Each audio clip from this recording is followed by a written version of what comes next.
राधे राधे। आज हम आपको ले चलते हैं श्री धाम पुरानी गोकुल महावन में। यहाँ भगवान के समय का प्राचीन 84 खंबा है जिसका विश्वकर्मा द्वारा निर्माण किया गया है। ये सामने में भगवान को वसुदेव जी ऐसा सूप में रख करके लाए हैं, यमुना मैया ने उनको चरण छू करके मार दिया है, यहाँ ला करके छोड़ गए। ये नंद बाबा का घर है, नंद भवन 84 खंबा। सामने में आप फोटो देख रहे हैं, ये शंकर जी का प्रतिमा है। जब भगवान कृष्ण यहाँ अवतार लेके आए थे तो भगवान का दर्शन करने के लिए 33 कोटि देवता यहाँ पधारे थे। उनमें भगवान शंकर भी यहाँ भगवान का दर्शन करने के लिए आए। भगवान शंकर ने यहाँ पर 3 दिन 3 रात्रि अलग जमाया। ये महावन क्षेत्र है जहाँ पर भगवान कृष्ण ने गाय चराया है 9 लाख धैनों को। ये महावन क्षेत्र का इतिहास है जो भगवान के समय का प्राचीन है। जो प्राणी महावन क्षेत्र में पुरानी गोकुल में एक दिन निवास करता है तो उसको अश्वमेध यज्ञ का फल प्राप्ति होता है। जो महावन क्षेत्र में घड़ी 2 घड़ी विश्राम करता है तो शंकर जैसी तपस्या का फल प्राप्ति होता है। ये भगवान कृष्ण का पालन पोषण भूमि कहलाया है।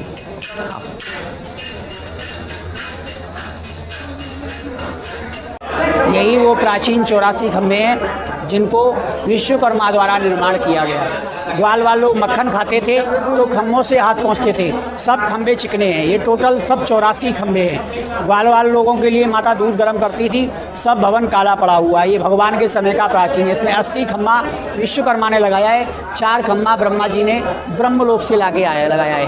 अभी भगवान का यहाँ दर्शन खुलेगा, भगवान का दर्शन। ये भगवान की मैया की माखन निकालने की जगह है। यहाँ पर मैया 9 लाख गाय का माखन निकालती थी। बीच में रही रहता था, दोनों खंभे पे सोने का घंटी बजता था। यहाँ भगवान की माता ने कृष्ण के लिए माखन निकाला। ये माखन निकालने वाली जगह बोली जाती है। आगे में आप लोग देख रहे हैं, यहाँ कृष्ण बलराम जी दोनों भाई झूले में झूलते थे। बीच में सोने का कड़ा रहता था। 4 कोने पर 4 दीपक बनाए।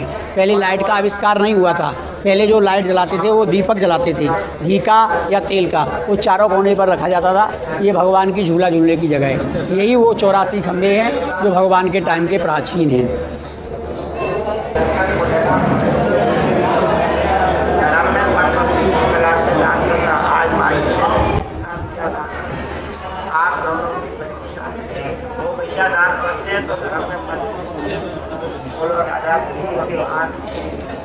ये सामने में भगवान का दर्शन है। नंद बाबा का रहने का स्थान है। ये भगवान के टाइम का प्राचीन है। लेफ्ट साइड में नंद बाबा हैं, राइट साइड यशोदा जी हैं, सेंटर मिडिल में बलराम जी हैं और नीचे कृष्ण का झूला है। यही वो भगवान के टाइम का प्राचीन 84 खंभा और छत है जो विश्वकर्मा द्वारा निर्मित किया गया है। ये 84 खंभे विशेष हैं। इनमें अनेक अलग चिन्ह विधाता ने स्वयं पुराणों में डाले हैं। इसमें भगवान कृष्ण वृंदावन में रास किए हैं। एक एक गोपी, एक एक कृष्ण, 16,108 गोपी, 16,108 कृष्ण। महाराष्ट्र का ये पिलर कहलाया है, स्तंभ कहलाया है। इसमें 84 खंभों में ये स्तंभ है। इसको औरंगजेब, महमूद गजनवी, बाबर मुग़ल शासन में नष्ट किया है।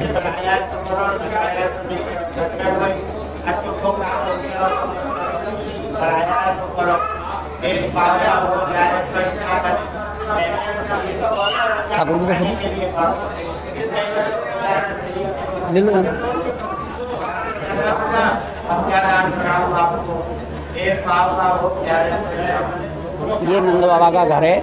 इसमें ये आपने आप दर्शन कर रहे हैं। लेफ्ट साइड में नंद बाबा हैं, राइट साइड में यशोदा मैया हैं और बीच में बड़ी मूर्ति बलदेव जी की है। ये कृष्ण के बड़े भैया हैं। बोलो बलदेव जी महाराज की, श्री कृष्ण कन्हैया लाल की। आओ आपको हम अब 4 खम्भों का दर्शन कराते हैं जो ब्रह्मा जी ने निर्माण किए हैं। 80 खम्भा विश्वकर्मा ने लगाए हैं जिनमें वो ब्रह्मा जी ने स्वयं चिन्ह पुराणों के डाले हैं। उन दर्शन कर करके फिर हम आपको आगे यहाँ से यात्रा के लिए प्रस्थान करेंगे। ये ब्रह्मा जी द्वारा निर्माण किए गए 4 स्तंभ हैं। इसमें 80 खंभा विश्वकर्मा द्वारा निर्मित है और 4 खंभा ब्रह्मा जी ने लगाया है। ऐसा माना जाता है कि जो हिंदू का बालक जो 84 कोस यात्रा नहीं कर पाता है, अपने परिवारों की, अपने पूर्वजों की मुक्ति नहीं कर पाता है, एक बार श्री धाम पुरानी गोकुल महावन में आता है और इन 84 खंभों की परिक्रमा करने से उसके माता पिता को ब्रज 84 कोस यात्रा का फल प्राप्ति होता है। जो लोग 84 कोस की खंभों की परिक्रमा करते हैं उनमें ये 4 खंभों को अपने शरीर से भेटने से ब्रज यात्रा का फल प्राप्त होता है। बार बार जन्म बार मरण से मुक्ति मिलता है। ये पहला स्तंभ आप देख रहे हैं इस साइड में। ये 84 खंभों में ब्रह्मा जी ने लगाया हुआ सतयुग का स्तंभ है। सतयुग में क्या हुआ था? समुद्र मंथन, अमृत का कलश निकला था, विंध्याचल पर्वत का रेती है, शेषनाग का ये रस्सी है। इसको ओम कहने से अपने शरीर का काया निर्माण होता है। ये आप लोग देख रहे हैं, ये त्रेता का स्तंभ है, इसमें सूरमा का आकार है, अमृत का कलश है, हवा का मुख है, क्षत्रिय कुल की निशानी है। हवा माने भगवान कृष्ण जब छोटे थे तो उनकी माता उनको डराती थी कि लाला चुप हो जा, हाउ बिलाऊ आ जाएगा। इनको दिखा करके मैया यहाँ कृष्ण को चुप करती थी। ऐसा हाउ बिलाऊ प्रत्येक खम्मा के आपको अंदर देखने के लिए मिलेगा। ये आप लोग देख रहे हैं इस साइड में, ये द्वापर का स्तंभ है, इसमें चंद्रमा का आकार है, अमृत का कलश है, हवा का मुख है, क्षत्रिय को यादव यदुवंश की निशानी है, जो भगवान श्री कृष्ण का अवतार हुआ। बोलो श्री राधे श्याम। और ये कलयुग है इस साइड में, ये कलयुग है, इसमें कोई अभी अवतार नहीं हुआ है, इसलिए इसको यहाँ ब्रह्मा जी का चरण छूने से उनको ब्रज यात्रा का फल प्राप्ति होता है। बोलो राधे राधे। ये कलयुग का स्तंभ है जो ब्रह्मा जी ने निर्माण किया, इसमें कोई अवतार नहीं हुआ है, इसका खाली ब्रह्मा जी का चरण छूने से उनको ब्रज यात्रा का फल प्राप्ति होता है। ये भगवान ने वृंदावन में राज किया है। एक एक गोपी, एक एक कृष्ण, 16,108 गोपी, 16,108 कृष्ण। महाराज का दर्शन है जिसमें शंकर जी गोपी बने हैं, गोपेश्वर नाम पड़ा है। गोपेश्वर महादेव की जय। और इस साइड में आप देख रहे हो, ये बलराम जी हैं, जन्म समय में गोरे थे, लेकिन वृंदावन में रास देखने के बाद ये काला स्वरूप हो गया। बोलो श्री श्याम सुंदर बलराम जी महाराज की जय हो। ये रास बिहारी का चिन्ह का दर्शन है। बोलो राधे राधे। इधर से ये परिक्रमा करें। गोपेश्वर महादेव की जय। ये माखन चोर गली है, भगवान घर घर माखन चुराते थे। कृष्ण चोर चोर माखन खाया, नाम मक्खन चोर पाया, भगवान का नाम यहाँ माखन चोर पड़ा। ये माखन चोर जी का स्तंभ है, माखन चोर जी का दर्शन है। और ऐसे आइए फिर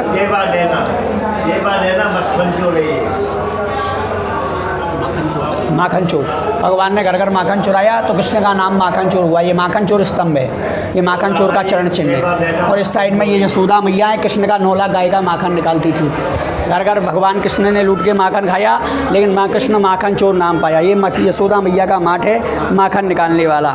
यही यशोदा मैया का दर्शन है। बोलो यशोदा मैया की।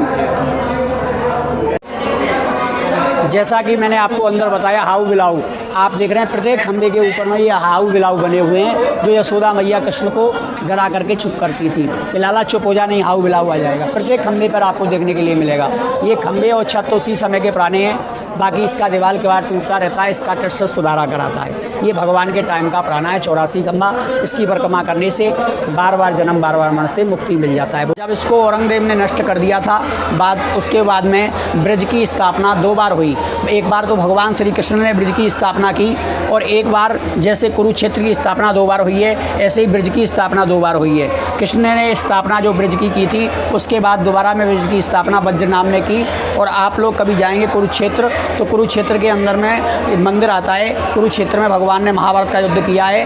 वहाँ पर कुंती का पुत्र अर्जुन, अर्जुन का पुत्र था अभिमन्यु, अभिमन्यु का पुत्र हुआ राजा परीक्षित, जिसने कुरुक्षेत्र की स्थापना की। और ब्रज की स्थापना करने वाला कृष्ण का बेटा प्रद्युम्न, और प्रद्युम्न का बेटा अनिरुद्ध, और अनिरुद्ध का बेटा वज्रनाभ, जिसने ब्रज का स्थापना किया। ब्रज में 4 देव बनाए। प्रमुख देवों में सबसे पहले महावन में बलदेव, मथुरा में जाएंगे केशव देव, वृंदावन में जाएंगे गोविंद देव, और गोवर्धन में जाएंगे हरदेव।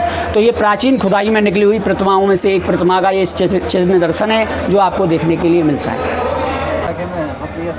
जितने भी हिंदुओं के मंदिर थे उनको मुसलमानों ने तोड़ा है और मस्जिद का निर्माण किया है। आप मथुरा में जाएंगे वहाँ भी मस्जिद है, अयोध्या में जाएंगे वहाँ भी मस्जिद है। ऐसे ही यहाँ श्री राम पुरानी गोकुल में आपको मस्जिद देखने के लिए मिलेगा। बाकी गोकुल तो एक वल्लभ कुली हुई गोकुल है, लेकिन वहाँ आपको मस्जिद देखने के लिए नहीं मिलेगा, क्योंकि भगवान श्री कृष्ण असली में जो आए हैं, बाल लीलाएँ भगवान ने जो की हैं, वो महावन क्षेत्र के अंदर में की हैं। महावन माने ब्रज में बड़ा वन, 12 वन, 24 उपवनों में सबसे बड़ा वन बोला जाता है, जहाँ पर भगवान श्री कृष्ण ने गाय को चराया है। तो इसको आप लोग गोकुल बोलते हैं, गोकुल नहीं, इसका नाम है गौकुल, गायों का कुल। तो भगवान श्री कृष्ण ने गाय चराया, उस दिन का नाम पड़ा गोपष्टमी, कार्तिक महीने में आती है, और कृष्ण का नाम हुआ गोपाल। गोपाल के जाने के बाद द्वारका से युद्ध किया भगवान ने अर्जुन के साथ कुरुक्षेत्र में। उस समय गांधारी धृतराष्ट्र के 101 पुत्र मारे गए। तो गांधारी धृतराष्ट्र ने भगवान को श्राप दिया कि जाओ आपका वंश नाश हो जाएगा। उसके बाद में मुगल शासन आया।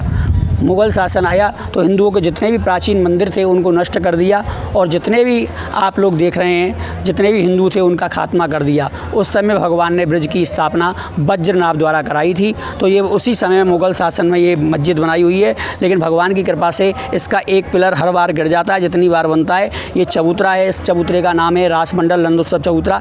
आप लोग जन्माष्टमी घर में व्रत बनाते हैं, टीवी में प्रसारण आता है, नंद के आनंद भये जय कन्हैया लाल की, हाथी घोड़ा पाल की जय कन्हैया लाल की, उसका लाइव टेलीकास्ट यहाँ से किया जाता है। दूसरा, हमारे ब्रज में 1 महीने होली चलती है। होली में लठमार होली बरसाने में और श्री धाम पुरानी गोकुल में मनाई जाती है छड़ी मार होली, जिसमें लेडीज़ों को लिए एक दिन मिलता है। साल में 365 दिन होते हैं। अपनी अपनी लेडीज लठियों को लेकर के आती हैं, छंटियों को लेकर आती हैं और यहाँ जेंट्स लोगों की पिटाई करती हैं। इस मंदिर के ऊपर में ये मजार भी बनी हुई है जो मुसलमान द्वारा बनाई गई है। ये भगवान के समय का प्राचीन नंद भवन 84 खंबा है। आज की यात्रा को हम यहाँ विराम देते हैं। बोलो राधे कृष्ण भगवान की जय।